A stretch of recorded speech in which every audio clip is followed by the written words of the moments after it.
Perhatikan gambar 2.3. Dari gambar tersebut kita dapat mengetahui antara banyak pengunjung dan omset penjualan buku memiliki korelasi positif. Jadi ini linear naik ya. Seberapa kuat korelasi antara banyak pengunjung dan omset penjualan buku? Berapa besar pengaruh banyak pengunjung terhadap omset penjualan buku? Dapat menjawab pada bab ini. Selain menggunakan diagram pencar, korelasi data bivariat dapat ditentukan dengan cara menghitung nilai korelasi atau koefisien korelasinya. Dari koefisien korelasi dapat diketahui kekuatan hubungan kedua variabel dalam data tersebut. Jadi analisis hubungan antara XY.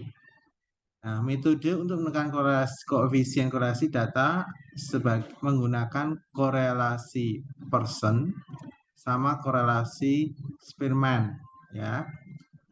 Nah, nanti yang dipelajari dua ini ya. Untuk les hari ini Bapak jelaskan dulu korelasi Pearson ya. Kita lanjutkan lagi. Nah, korelasi Pearson ini ya biasanya digunakan untuk menentukan korelasi data bivariat berskala internal dan rasio dengan tren data linear. Koefisien korelasi Pearson antara variabel X dan Y disimbolkan dengan R. R itu koefisien korelasi. Ya, rumusnya adalah N sigma XY dikurangi sigma X dikali sigma Y per akar kurung N sigma X kuadrat min sigma X kuadrat ya dikali akar N sigma Y kuadrat min sigma Y kuadrat. Nah, nilai koefisien korelasi nilainya R itu antara min 1 dan 1. N menyatakan banyak pasangan variabel X dan Y. N itu jumlah datanya. Ini rumusnya di LKS ya. Salah satu pedoman untuk menentukan tingkat kekuatan hubungan antara variabel X dan Y berdasarkan koefisien korelasi KK. KK itu sama dengan R tadi. KK itu sama dengan R tadi sama ya.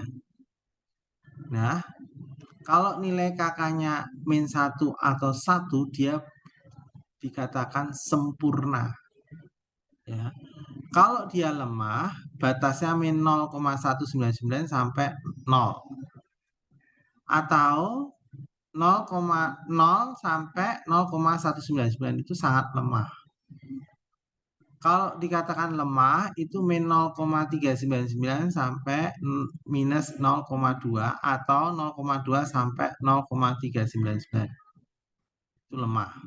Sedang itu minus 0,599 sampai minus 0,4 atau minus 0,4 sampai 0,5999. Kemudian kuat itu antara min 0,79 sampai minus 0,6 atau 0,6 sampai 0,799. Sangat kuat itu minus 1 sampai dengan minus 0,8 atau 0,8 sampai dengan 1. Kuadrat dari koefisien korelasi KK dinamakan koefisien penentu atau koefisien determinasi. Koefisien determinasi. Ya. Biasanya disimbolkan dengan KD atau KP. Koefisien determinasi biasanya dinyatakan dalam bentuk persen sehingga rumusnya adalah KD sama dengan KK kuadrat kali 100%. Atau KD itu boleh ditulis R besar. Nanti di contoh itu R besar. Jadi boleh ditulis R besar itu sama dengan R kecil kuadrat kali 100%. Ini adalah nama lain dari koefisien determinasi. KD itu seberapa besar pengaruh X terhadap variabel Y. KD koefisien Pearson dinyatakan simbol R kuadrat. Nah, ini ya, R kuadrat dinyatakan R kuadrat.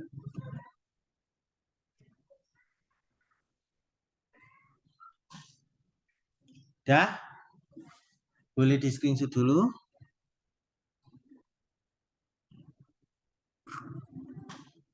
Kita lanjutkan lagi ya.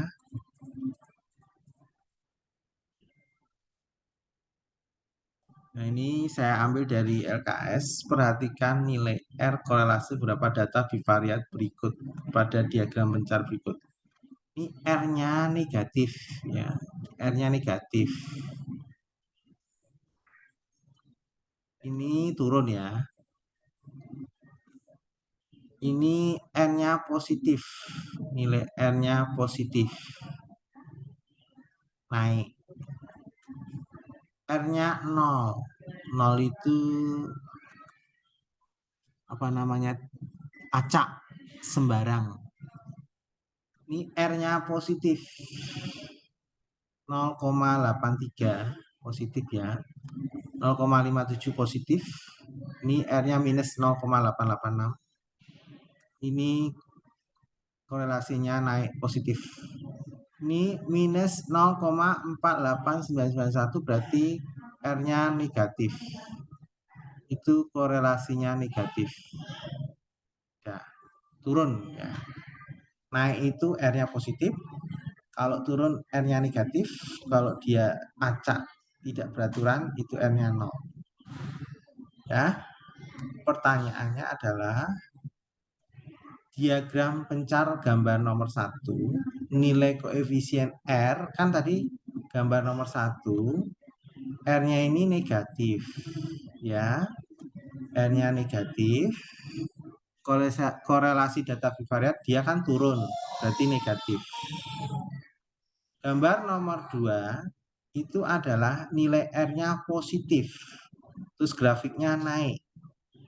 Ya, berarti ini nilai R-nya untuk nomor 2 itu positif. Kemudian korelasinya naik kan positif.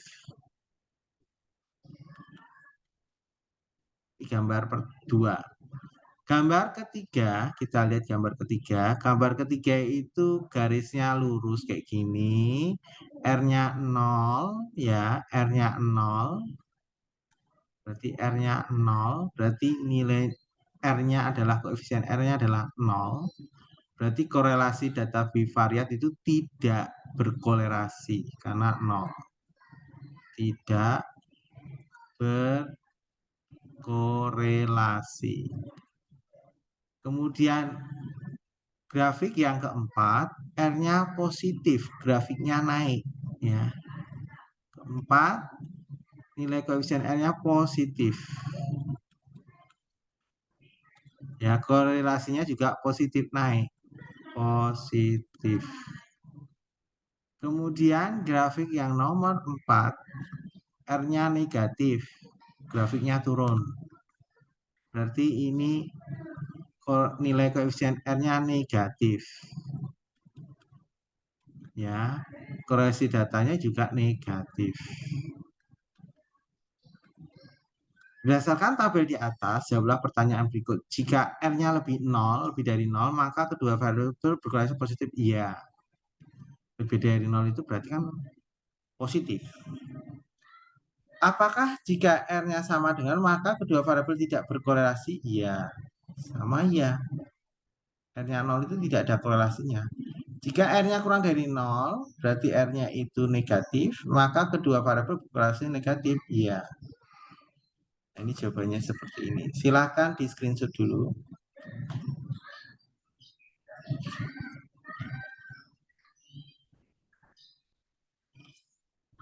Sudah, kita lanjutkan lagi berikutnya.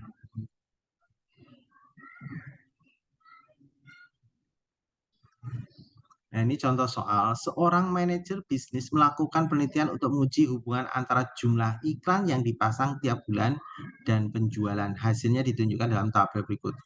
Jumlah iklan ini sebagai X, ya. Ribuan penjual ini sebagai dampaknya, berarti Y-nya. Ya. Jumlah iklan 10, penjualannya 20.000 unit. Jumlah iklan 12, penjualannya 26 dan seterusnya.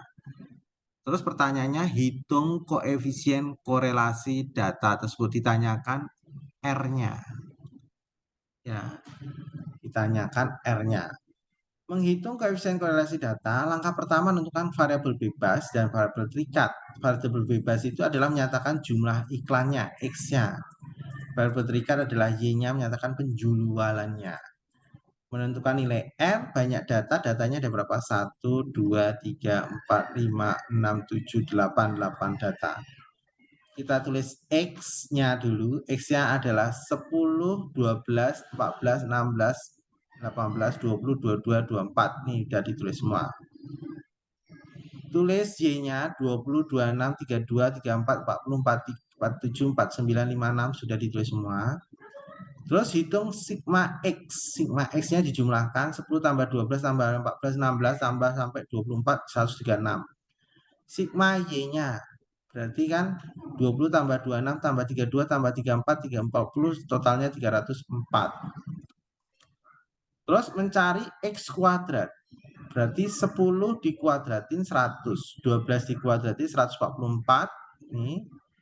14 dikuadratin 196 dan seterusnya. Sigma X kuadrat itu dijumlah 2480. Sekarang Y kuadrat. Y-nya 20 dikuadratin itu nilainya 400. 26 dikuadratin 676. Kemudian 32 dikuadratin 1024 dan seterusnya. Itu Y kuadrat. Nah, sigma Y kuadratnya dijumlahkan 12.602. Terus kita hitung X kali Y. X kali Y. Berarti 10 kali 20, 200. 12 kali 26, 312. 14 kali 32, 448. Dan seterusnya. Sigma XY-nya 5.586. Dah, kita cari R-nya. Gunakan rumusnya itu, kita ambil dari hitungan ini.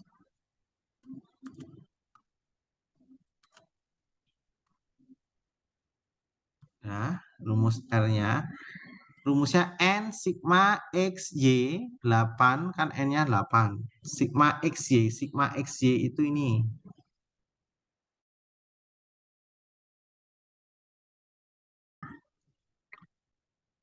Maaf keluar tadi.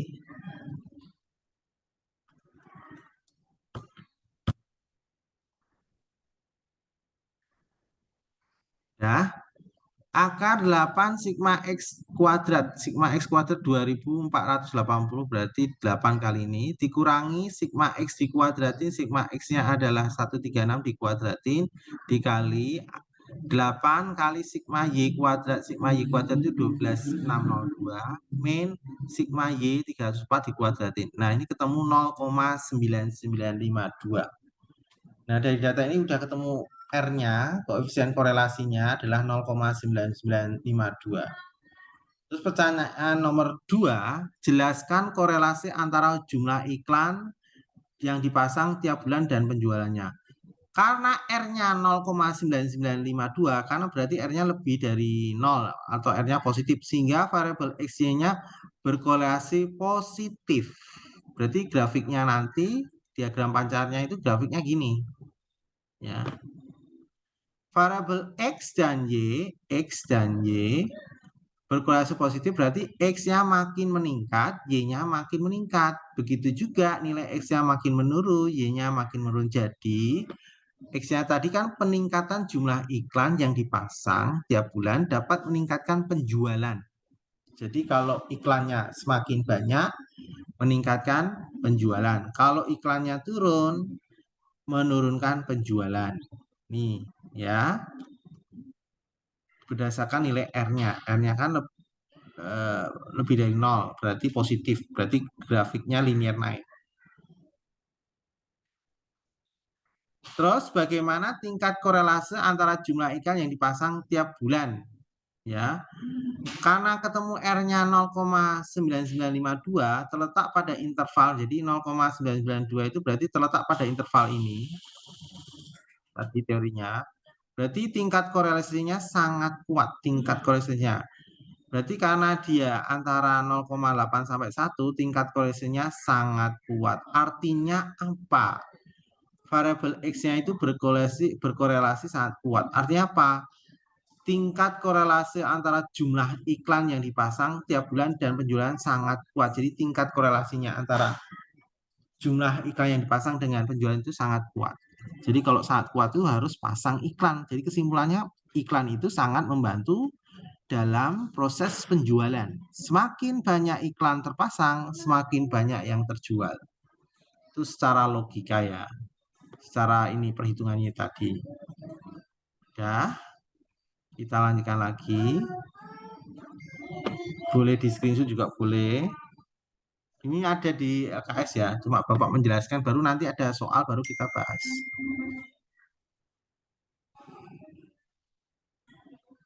Hitung koefisien determinasi data tersebut. Menghitung koefisien determinasi, tadi rumusnya R kuadrat sama dengan R kuadrat kali 100%. R-nya kan tadi 0,9952. Jadi dikuadratin kali 100% dapatnya 99,05%. Jadi koefisien determinasinya adalah 99,05%. Jelaskan besar pengaruh jumlah iklan yang dipasang tiap bulan terhadap penjualan. Karena diperoleh koefisien determinasinya 99,05%, artinya pengaruh jumlah iklan yang dipasang tiap bulan terhadap penjualan itu 99,05%. Jadi pengaruhnya itu tinggi ya. Pengaruh jumlah iklan yang dipasang tiap bulan terhadap penjualan itu 99,05%. Sedangkan pengaruh variabel lain sisanya ini 0,95% ini diperoleh dari 100% dikurangi 99,05%. Dapatnya 0,95. Faktor lainnya, variabel lainnya itu 0,95%. Udah boleh di screenshot.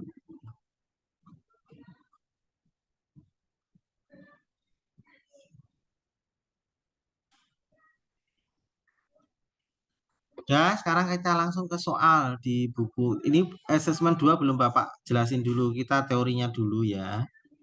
Kalau nanti sudah baru ke assessment 2. Coba lihat sini. Latihan 3. Tahapan awal dalam lompat jauh disebut dengan istilah run up. Tahapan ini dilakukan dengan cara berlari. Jarak run up dan capaian lompatan beberapa pelompat jauh disajikan dalam tabel berikut. Ya, kalau dia run up-nya 3 meter, maka capaian lompatnya 150 cm. Kalau jarak run up-nya 6, capaian lompatnya 159 dan seterusnya.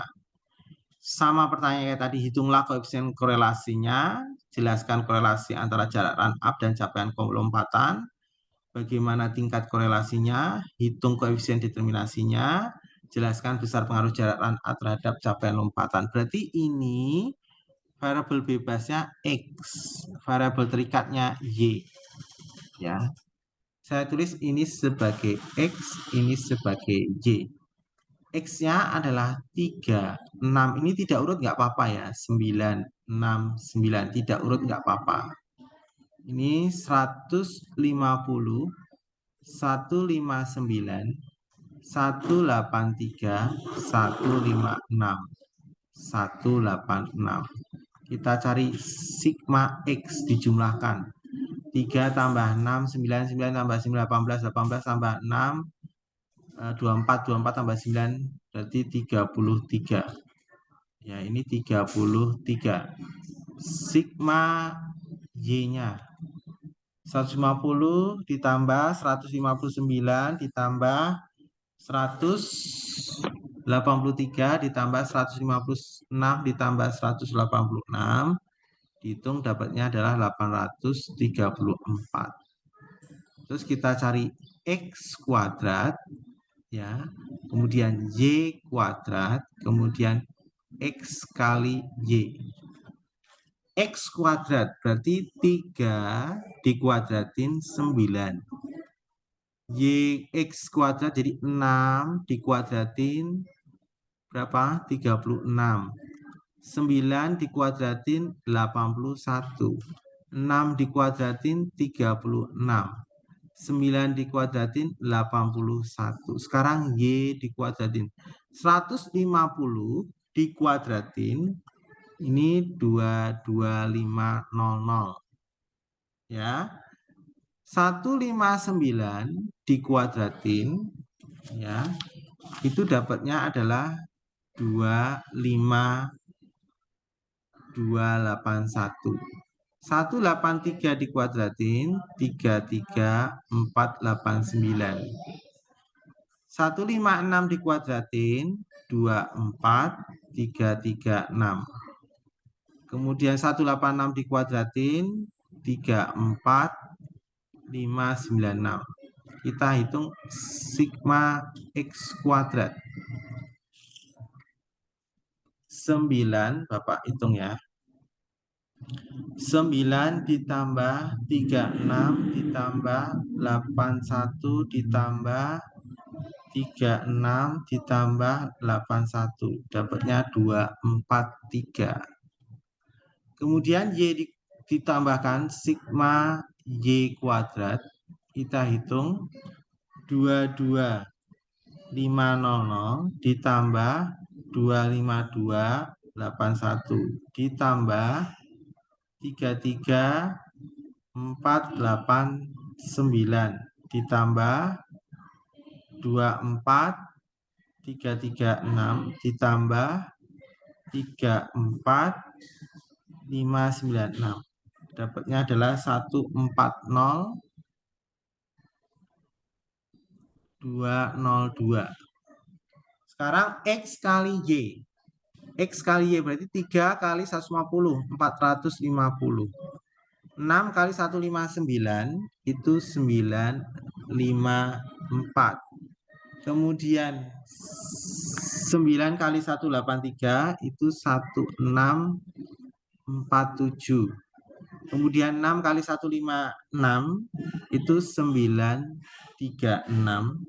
Kemudian 9 kali 186 itu 1674. Kita jumlahkan sigma X kali Y. Ya. 450 ditambah 954 ditambah 1647 ditambah, ulang lagi, 450 ditambah 954 ditambah 1647 ditambah 936 ditambah 1674. Dapatnya 5661. Nah, ini udah ketemu data-datanya. Baru kita hitung koefisien korelasinya. Saya copy dulu ya.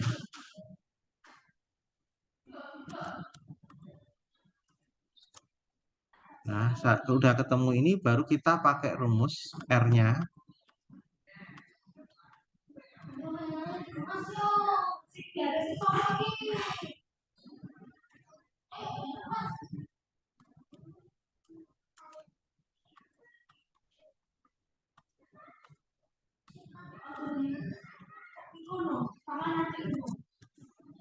Pakai rumus ini. Jadi R sama dengan N. Jumlah N itu jumlah datanya itu adalah 1, 2, 3, 4, 5. N-nya 5. Ya, berarti 5 kali sigma XY. Sigma XY itu ini. 5661 dikurangi sigma X dikali sigma Y. Sigma X itu 33. Sigma Y 834. Jadi 33 dikali 834 dibagi akar kurung N. Nggak usah dikurung, nggak apa-apa sih. N-nya berapa? 5 dikali sigma X kuadrat. Sigma X kuadrat ini 243 dikurang sigma X dikuadratin. Sigma X dikuadratin. Sigma X-nya adalah 33. Ya. 33 dikuadratin. Terus dikali akar N. N-nya 5 kali sigma Y kuadrat. Sigma Y kuadrat ini. Ya. 14020 ya, dikurang sigma Y dikuadratin sigma Y-nya 834 dikuadratin. Nah, kita hitung R-nya ini. Nah, ini kalau dihitung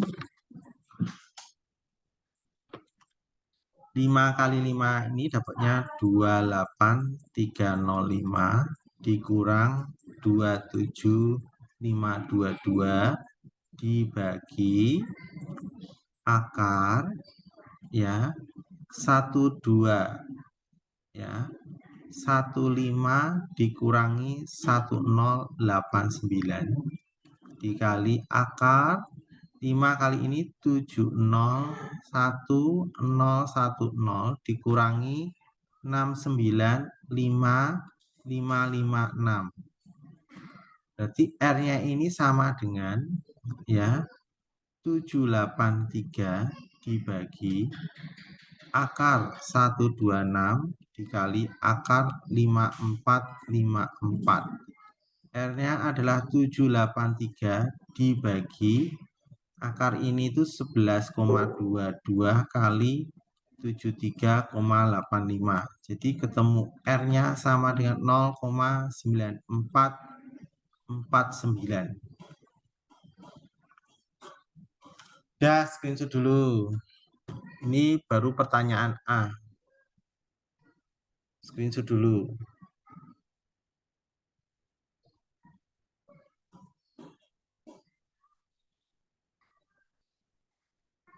Udah di screenshot. Kita lanjutkan pertanyaan B. Mencari R-nya sudah ketemu. Pertanyaan B, C, D ini saya pindahkan aja.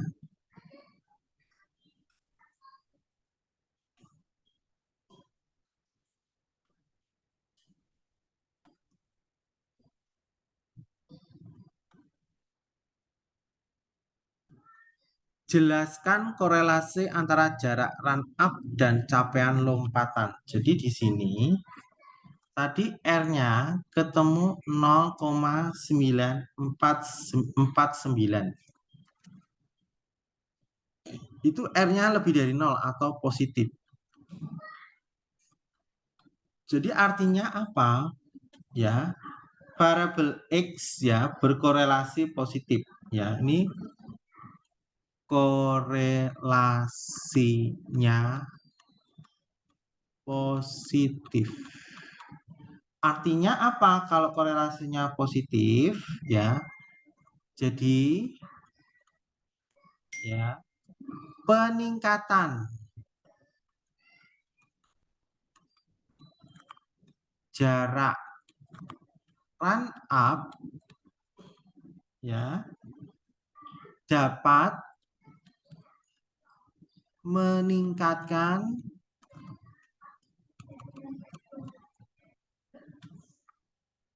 capaian lompatan.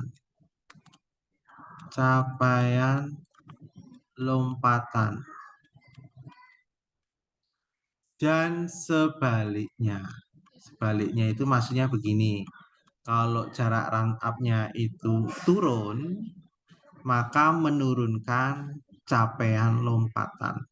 Nah, ini jawaban B. Jawaban D. Jawaban C.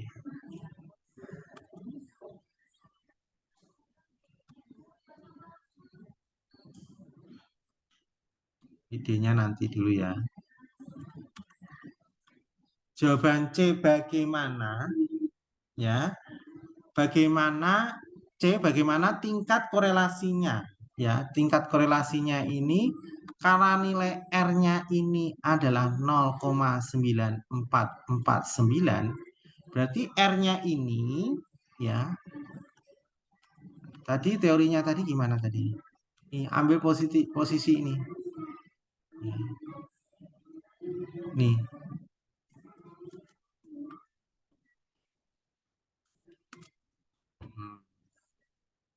Berarti R-nya ini ya, R-nya ini di antara 0,8 sampai dengan 1. Berarti korelasinya sangat kuat.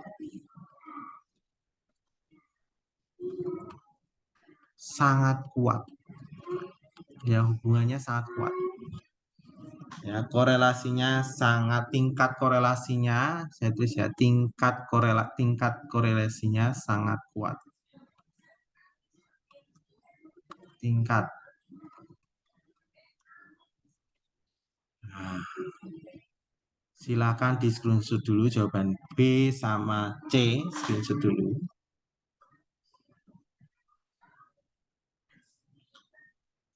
Sudah? Kita lanjutkan lagi pertanyaan D sama E. Pertanyaan D sama E. E-nya saya copy.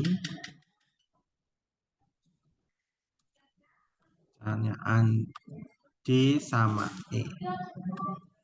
Hitung koefisien determinasi data tersebut. Koefisien determinasi itu adalah R besar kuadrat sama dengan R kuadrat kali 100%.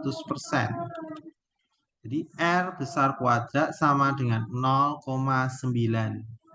Ya, 9449 dikuadratin kali 100%. Ini koefisien determinasinya adalah kalau dihitung dapatnya 89,28%. 0,9449 dikuadratin, ya, jawabannya ini. Yang E, jelaskan pengaruh jarak run up terhadap capaian lompatan. Ya, karena R kuadratnya adalah 89,28%, itu artinya apa? Ya. Jadi pengaruh jarak run up terhadap capaian lompatan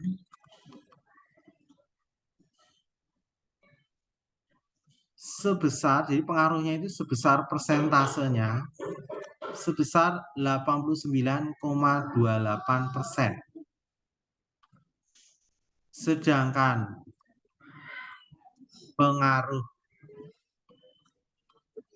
variabel lain sama dengan 100% dikurangi 89,28%, yaitu 10,72%. Artinya gini, pengaruh jarak run up terhadap lompatan itu pengaruhnya 89,28%. Sedangkan pengaruh yang lain itu, variabel lain itu, atau diibaratkan kegagalan itu cuma 10,72%. Ya, screenshot dulu jawaban D sama E.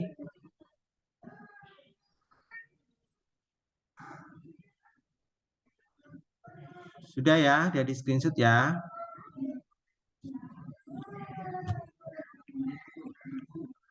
Sudah?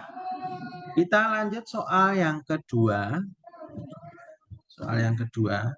Ini bentar lagi mati, nanti sambung kembali ya. Sambung kembali, karena nggak nyampe 1 menit. Kita lanjutkan lagi soal berikutnya. Udah di screenshot ya, lanjut. 5 siswa berlatih lari selama 1 minggu untuk mempersiapkan ujian lari 100 meter. Tabel berikut menyajikan lama latihan dalam seminggu dan waktu berlari 100 meter. Jadi dia latihan seminggu itu berapa jam, hasilnya dia berlari itu 100 meter itu dapat berapa detik. Ya, berarti ini variabel bebasnya itu X, ya, ini X.